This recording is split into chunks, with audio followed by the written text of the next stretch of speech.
Yung manok.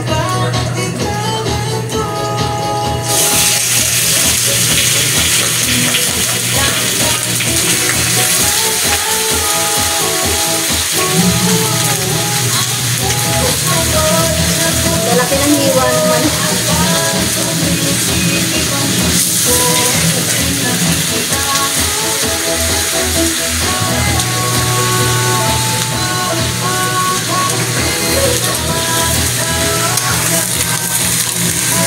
Ginigisa ko po muna yung manok.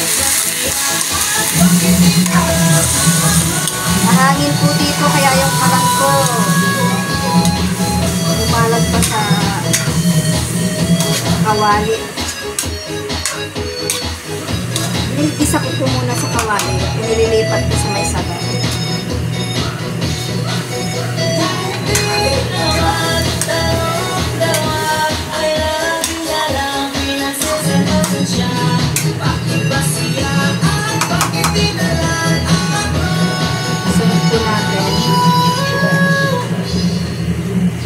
Pakukulan muna natin ng sandali.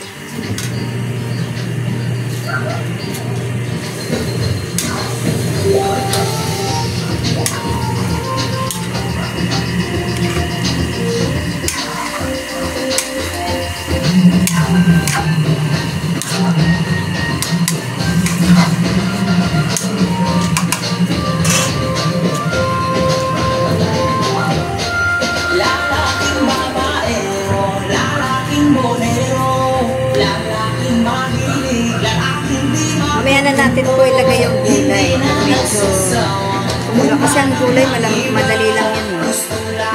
Saka mas maganda yung medyo hindi lutong-luto. Crunchy pa rin yung gulay na sayote.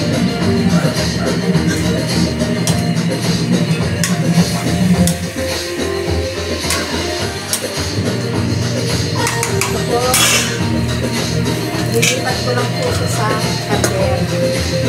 This is my casserole. Ibang putari ang nais matikman. Kaya ba sila ay ganun mo na lang paglaruan? Nagpa-convert ng Muslim para makikligan sa iyong kapaliwan. Ilang beses nagkakasal. Now ikaw ang hindi ka panasal. Ang ayaw mong tumigil sa iyong ginagawa. Lahat ng bahay gusto mong Ganyan po ako magsimula. hindi ka Saling po po sa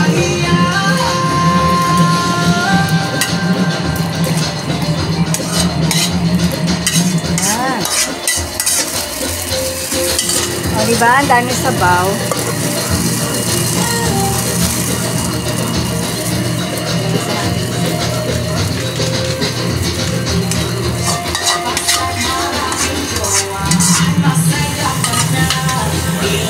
Gusto ng mga anak ko at asawa ko yung maraming sabaw.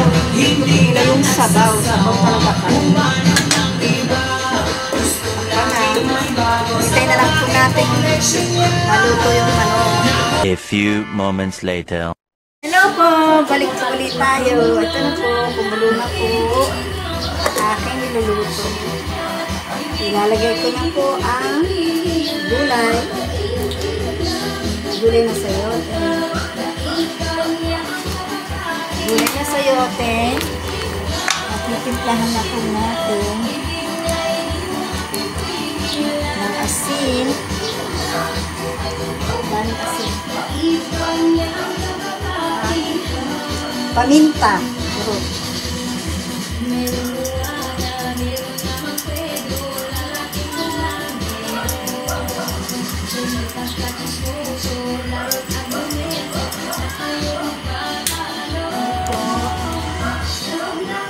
At seasoning. So nilalagyan ko po ng ganito. Ang ating secret ingredients. Para masarap.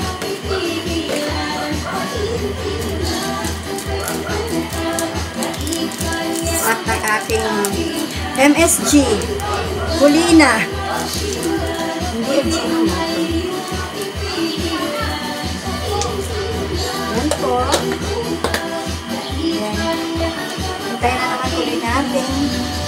siya, another kulo for the gulays.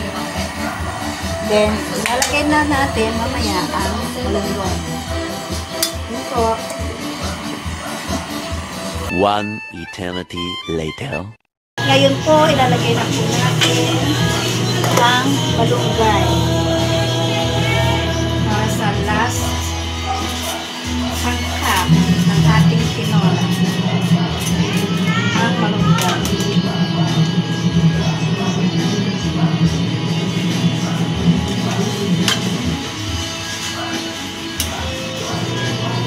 Ito ay masarap na tinola.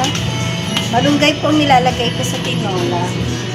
Malunggay kasi mas masustansya at gusto namin nasa sa dahon sili.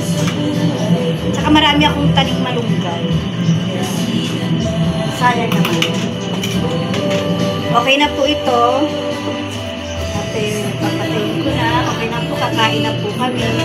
Sa totoo lang po, ako ay naglalaba. Maglalaba ang inyong lola.